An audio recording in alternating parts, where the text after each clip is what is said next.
prendre conscience de son corps. C'est une des étapes décisives de l'éveil du petit enfant. Des jeux comme Jacadie ou des comptines comme Savez-vous planter les choux sont pratiqués fréquemment dans les crèches et les écoles maternelles.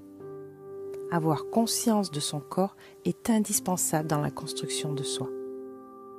Pourtant, de nombreux adultes semblent avoir perdu de vue cette conscience fondamentale de soi.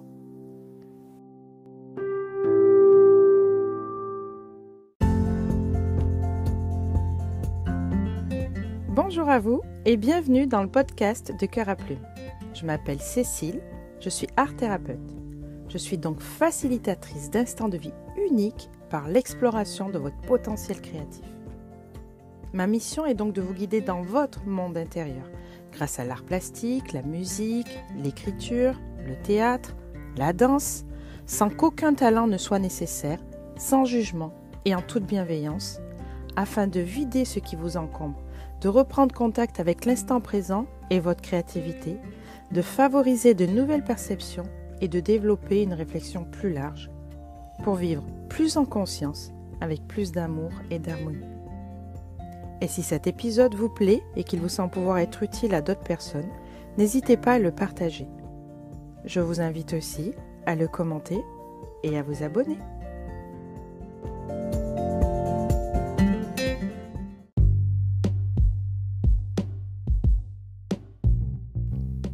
Prendre ou reprendre conscience de son corps, c'est prendre conscience de la réalité des choses.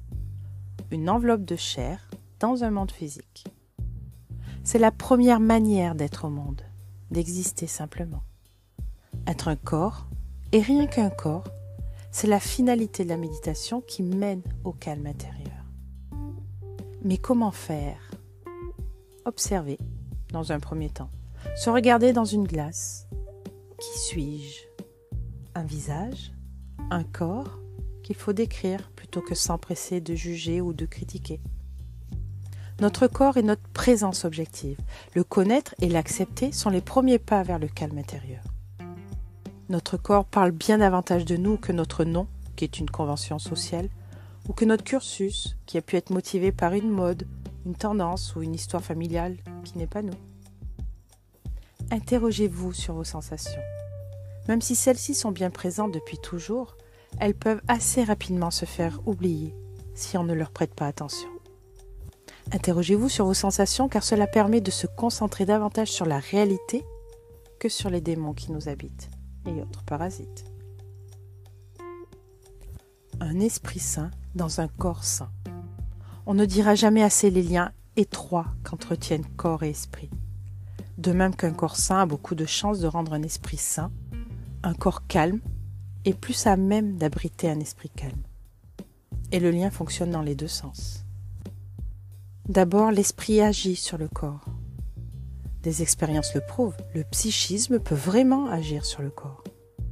L'esprit a ce pouvoir évident, il peut le faire marcher, danser, écrire, parler, manger, que ce soit à notre insu ou selon notre volonté. Même si les scientifiques peinent encore à comprendre par quelle voie, le mystère se joue lorsqu'on constate que ce pouvoir de l'esprit sur le corps existe malgré tout. Lorsque, comme par magie, un individu mobilise ses ressources, dont il n'a pas réellement conscience, et parvient à réduire sa douleur ou à agir sur son métabolisme.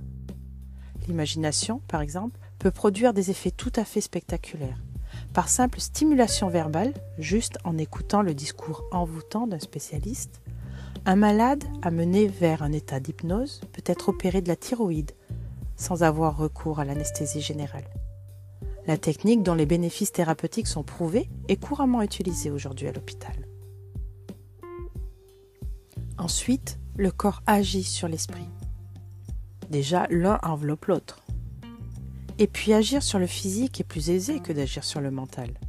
Le corps étant l'élément physique de notre être, il est nécessaire, si l'on veut créer le calme intérieur, de mettre ce corps en état de calme. Même artificiellement dans un premier temps, il s'agit là d'appliquer l'autosuggestion à notre corps. Et peu à peu, celui-ci intégrera la posture calme qu'on lui donne. Il la fera sienne, s'y familiarisera et deviendra le terrain idéal pour accueillir le calme psychique Il est impossible à quiconque souhaite atteindre le calme intérieur de le tenter dans un corps, dans une posture qui ne fait pas l'effort minimal d'imiter le calme. Prenons l'exemple du sport, activité qui permet la réhabilitation du corps. Mécaniquement, le sport permet un relâchement des muscles qui aide à retrouver un certain calme psychique. La température du corps augmente également, ce qui a un effet apaisant sur l'esprit.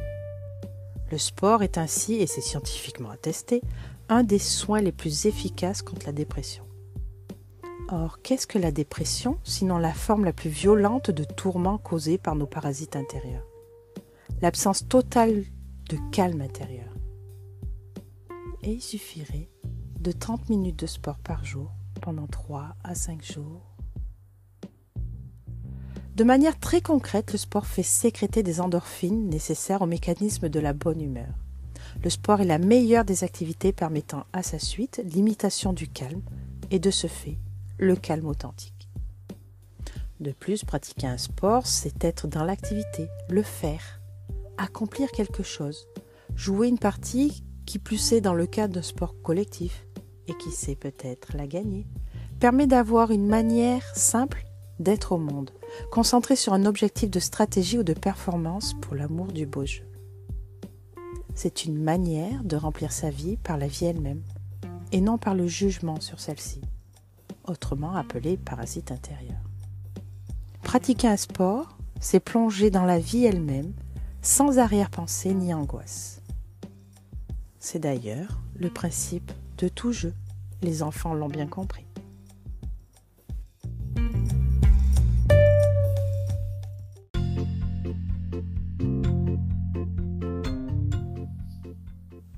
Prendre ou reprendre conscience de son corps est fondamental.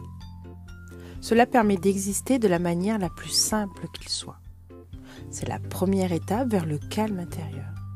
Connaître sa propre présence, ses sensations, aide à se concentrer sur le réel et à cohabiter avec ses démons intérieurs, sans s'épuiser à lutter contre.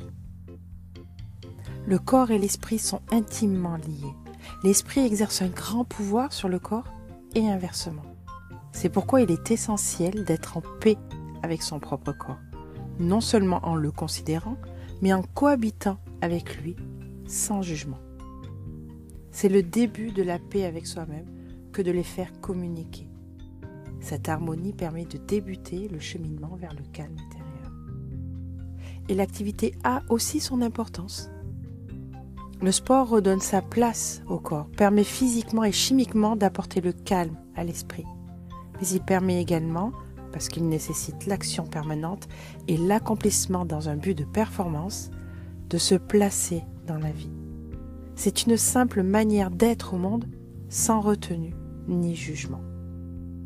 Et comme toujours, si tu le souhaites, si tu as besoin, si tu ne sais pas par où commencer, je suis là pour t'accompagner à faire le premier petit pas pour apaiser ton âme à l'intérieur de toi.